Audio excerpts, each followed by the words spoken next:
5 ang anak ni Haring Sekso sa mga kung kanino ng mga babae. Mahal na hari, lumabas na po ang ika-61 anak nyo kay Hesya ng Nicosia. Wala akong pakila. Hindi naman ako manganganak. Dahil hari, kung gusto hindi na babali, lakad sila. Sirena sa dagat ang gusto ko.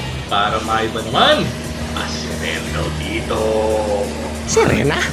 Baka nga ako, sir. Huwag na ata si Haring Sekso. Halo, mga opa. Ik, meron nga. Kita mo na? Dali, ahon dito sa bangka at baka masipod ka, Sirena ko.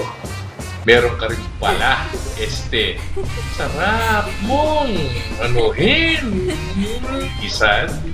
Bihasang bihasa ka. Iba ka kaysa sa mga shokoy sa ocean. Kakasar? Lagi na lang ako nakakarinig ng dialogue. Wala naman akong partner. Pagkaraan ng mag-abang romansahan. Ano to? Itlog ng pawikan? Hindi.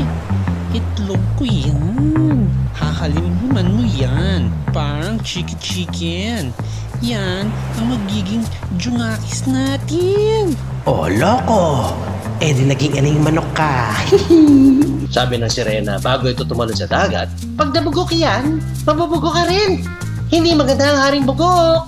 Kailangan mapisayan at nang may remembrance ako sa'yo. Pag lalaki, Sireno, paano ko ito haliman? Alam, hilig mo punong matagal. Teka, Ministro, halika! Ano po yun? Mahal na Haring Sekso?